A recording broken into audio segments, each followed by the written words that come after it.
Hey guys, it's Charlie from Passive Priority. Welcome back to my channel. I wanted to make a video that kind of recapped how far I've come in the last year since I first started documenting my blogging journey here on YouTube. A lot has been developing with my sites growing, especially my second authority website where the majority of the content on this channel is about.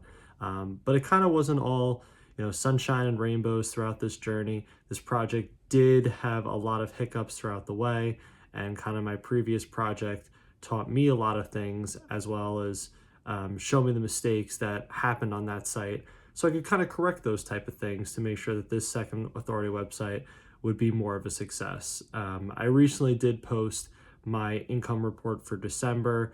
It was an amazing month, and it kind of really showed how much I've progressed in that 12-month time period from first launching that website. So make sure you check out that video.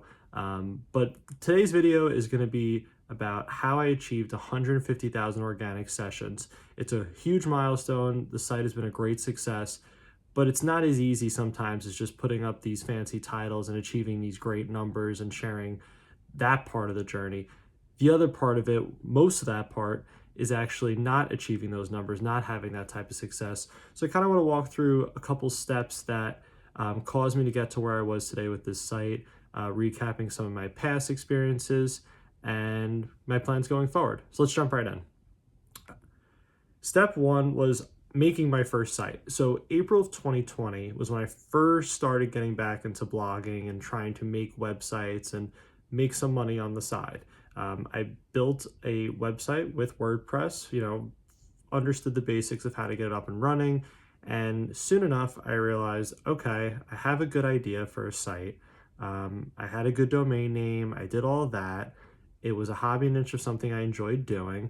And I said, okay, now what? Gotta start publishing content.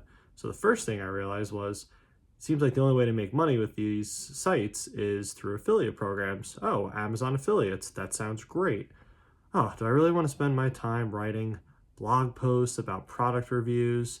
So I first started writing the first couple blog posts thinking those were going to be the blog posts that would make me all this money. I'd spend a couple hours writing a blog post, and then boom, a couple sales at Amazon, and the articles me making hundreds and hundreds of dollars. Well, it wasn't that easy. Soon enough, I learned how difficult some keywords were to rank, and I started better understanding keyword research and blogging. But that wasn't before I published just about 100 articles already on that site that really didn't have any chance of ranking or ever really bring in substantial amounts of traffic. I made a mistake. I didn't know that part of it. I wrote a lot of the articles in the early day, and that was key because I really started understanding keyword research better. Even if I didn't write the articles, which after the first 100 articles, pretty much everything was outsourced for that site, I still picked the topics. I still did the keyword research to better understand that. And that was an integral part of learning how this business worked and best prepared me to succeed in blogging. The site was monetized with Amazon. I first put on Ezoic ads. And once I did hit 50,000 sessions, I applied for Mediavine and got in. That was a huge milestone, and that was definitely very motivating. And once I got into Mediavine, earnings were great because my site was in its peak in terms of its seasonality. But shortly after, a few months later, the traffic started to dip off. So all that happened once I had my second site launched in terms of the Mediavine and the earnings and seeing that type of things. But once I got into Mediavine, just that action in itself motivated me more to get more involved in a website that could really produce big traffic numbers once I saw those Mediavine RPMs and those bank checks starting to hit my account. That became very motivating. Step two is I better understood how to grow. So the main goal of this business was traffic. Now, articles that brought in traffic for my first site, I started realizing all had low competition, or no competition. I pretty much wrote an article that no one ever else written before. I mean, sure, people were still searching it. There was a demand for the topic. People had interest, but there really wasn't, a big blog in my niche going after it. It was kind of an easy win. I wrote the article 2 or 3 months later. I was probably in the top 3 position receiving some type of traffic. So I understood that, and it did take time to learn that. It took me about 4 or 5 months to start realizing, oh, these lower competition keywords, while they don't seem like they're going to bring in, thousands and thousands of page views a month, they were bringing in traffic and more traffic versus those higher competition articles that were on the rest of my site. Remember, my site was only, 4 to 6 months old at this time, so the only real things I was seeing for signs of life were these articles that had no competition. I better understood how to monetize with premium ad networks, and this was just kind of being part of the blogging community, seeing other people having success, seeing other people post screenshots, better understanding how the premium ad networks worked, what were the requirements, how can you get in. That became very exciting. It was almost like I tried thinking I understood it too quick. I thought, hey, if I just take a ton of money and a ton of resources and pump it into content, the site's going to succeed. Well, if I didn't understand keyword research, I was pretty much just throwing money away on high competition keywords I wasn't really going to rank for anytime soon. And it's important to have those key wins early on, because that's what actually contributes to the growth and kind of gets things rolling. Yes, you can create momentum and eventually rank for some more, medium, higher competition keywords down the road, but that's not what's going to really push my site in the first 6 months, first year. I need those easy wins, those easy opportunities to get traffic, because that's what gets me to the next step.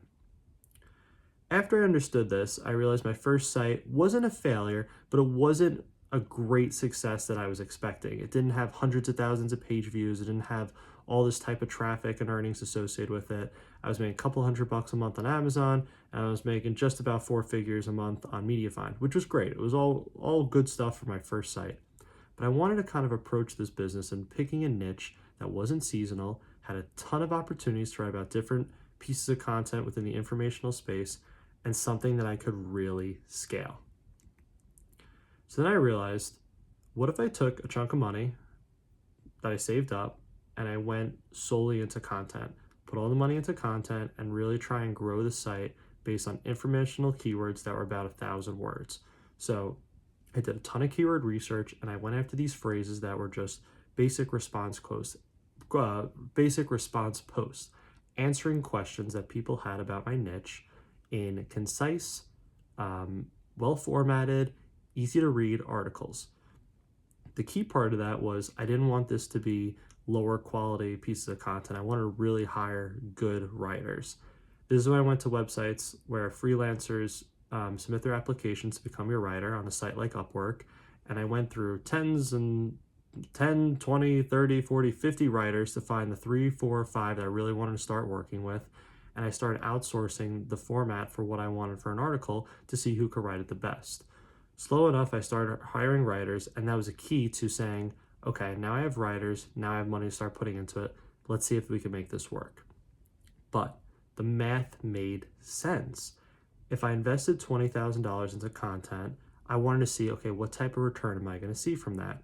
If I achieved 1,000 articles with that $20,000 at 100 views per month per article, that means my website would get to 100,000 views, which was incredible. That means I could apply to Mediavine, I could apply to AdThrive. That's what I originally thought. 100,000 views times a $16 RPM will make me $1,600 a month in passive income. I thought that was a great opportunity. I thought that was a good return on investment, and it was something I really wanted to strive for when I first made this site.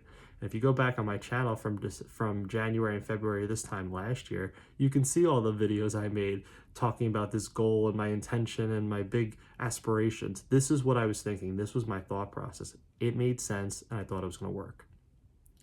As a result of that investment, I expected $1,600 per month to pay off the $20,000 within 12 to 13 months. Now, a lot of these are hypothetical numbers. I wound up doing pretty much the same thing in terms of investing that much into content, but this was just kind of my thought process at the time, and I pretty much stuck with it, and that's what I wanted to do in terms of building my second site. Now, I was ready to get to work. So I determined what content I needed on my site. I kind of built out my categories, what I want to go after, what were informational keywords. Now, I didn't go into this blind. I definitely understood how my niche was working by looking at other competitors' websites to see what was working for them. The key was I wasn't going to target their exact articles, because obviously they're going to be ranking for them. They have more authority, they have more age. It's not something I want to compete with.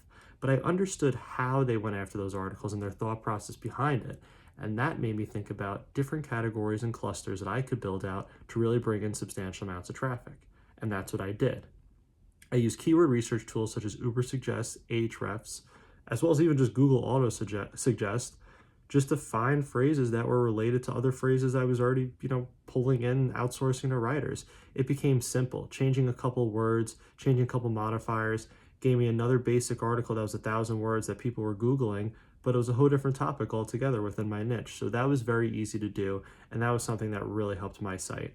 I have a video on my channel discussing this keyword research process, so if you do need some help there, definitely check that out. I keep things pretty simple, but that's really how I did things for this site. I hired a team of writers, like I mentioned, and that was key. And that was something that did take a lot of time initially, but once they were set up with their formats and templates from what I was happy with writing and publishing to my website, things moved quickly. I also purchased a subscription for a high quality image provider. In this case, I used Deposit Photos. I know there's tons of different providers out there. That was just one I used because I figured it was important to have really good images on my website. If I was an informational website, I figured somebody was going to Google a phrase, see my video and be like, see my picture and say, this seems like a good site, let me click on it. And I wanted that to really be shown. So I was excited about that part of the business. I formatted, edited, and published every article that went on that site. It took a lot of time. It was a lot of work. Some days I would actually publish 10 to 15 articles. As they would come back from my writers, they all come back at like the same time. But I'm glad I did it. It was a grind those first few months of January, February, and March of 2021. But that's really what that initial content push is really what pushed my site forward and got things moving. I did this, late at night after work. I woke up early in the morning, 5:30, 6 a.m. to get it done. I wasn't really able to do it much throughout the day. I had to really focus on doing it before and after work, but that was important to me because I wanted to get the business running and get it on its feet. This was almost like funding it, getting the initial content into the site and allowing Google to start, indexing those articles and ranking them accordingly. That's what would contribute to my traffic growth over time. And it worked. It actually kind of worked out even better than I was anticipating in the first year. The site's now at the 13-month point, and I've published 1,021 articles, and that's continuing to grow that number. In the last 30 days, this site received 159,000 sessions. Now, if you take the 159,000 sessions and you divide it by the 1,021 articles, I'm still only getting 155 sessions per month per article. My initial projection was 100, so this is 50% above that. That's great, but a lot of these articles still haven't even had enough time to really rank in Google. I expect this site to continue to grow and to really bring in some more substantial amounts of traffic just for the content that's already on this site. A 13-month-old site is nothing in the SEO world. I mean, there's a lot of runway for these articles to continue to rank and grow and pick up some more authority over time as the site ages. In the last 30 days, this site made $4,000 to $5,000, which is also way above what my original projections were. Obviously part of that is because of the higher traffic numbers that this site received, but the other part of it is the RPMs on Mediavine were even better than I was anticipating when I first did my projections. This time period specifically is going to be extra boosted because of Q4 RPMs. Specifically November and December are historically high in the past, and that's because of ad networks receiving extra budgeting from companies and different people that run ads as it's the end of quarter, end of year. They kind of use up the last of those budgets, and us bloggers really benefit from that. So that was a really big element to having those substantial numbers, but it's something that's not going to put me down for the start of this year. I mean, obviously I know some of the earning numbers are going to be lower, but what I'm focused on right now is publishing content and just growing traffic. Those numbers will come. I can't control how much money the site makes. I can control how much content I publish, which will lead to more traffic. Focus on those two things and the earnings will follow. So if I do 159,000 sessions with an average RPM of 23, and I feel like that's a more conservative RPM, that's not including the surge from Q4, the site should still make $3,600 a month going forward now. And based on that number, I'll pay off that initial $20K investment in 6 months, which are really good numbers. go try and find a business that you can put, a substantial amount of money in and get a, 20% return a month.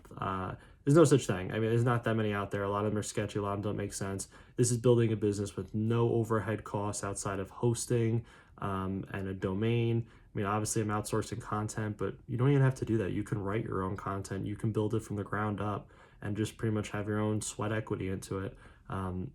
It's a fantastic business model. It makes sense. It's simple. I'm researching a topic. I'm putting content out on that topic that's done by a writer. I format it. I put high quality images. I make sure it's helpful to whoever's going to read that article. I don't really overly optimize keywords or anything within the article. I just want to make sure it's informative, gets the message across, is exactly what the user is searching. That's the intent of them to click on that article and get their answer for whatever they were searching. And that's pretty much it. And that's kind of how it all ties back in together. This has been an amazing journey this past year. It was very tiring in the first couple months. It was very lonely. I mean, even if you look on the chart for January, February, March, April, May, for what I have on the screen right now, I mean, it's crickets. There's nothing happening. But when you really see the traffic numbers at the 1 year mark, it explodes up, and it's something that allows you to continue the journey. A lot of bloggers that fail, I would say the two things that contribute to the most is, number one, they just give up too quick. They don't see the numbers, they don't see the money that they want to see right away, and that scares them away. And I think the second part of it is they're just going after too high competition keywords. There's so much out there you can write about that people are searching that there's no good articles for. Go after those phrases. Don't focus on the fancy keywords that get the 10,000, 20,000, 50,000 searches a month. You're not going to win them right now in the stage of your website. You have to create that authority. You have to create that brand presence. That's how you're going to create a successful business in blogging. And this site had a great 2021. I'm going to implement some of the same principles for 2022, maybe publish another couple hundred articles and see where it goes from there. But the key thing here is your website isn't going to grow if you don't produce content. Content is key here. So end everyday blogging by publishing a piece of content. That's what's going to contribute to success. Thanks for following along this journey the past year. I have a lot of good things in store for this year and some more helpful videos like this to kind of keep everyone motivated and to keep our sites going forward. Let's hit new traffic, goals, and let's make some more money in 2022. Thanks for following along.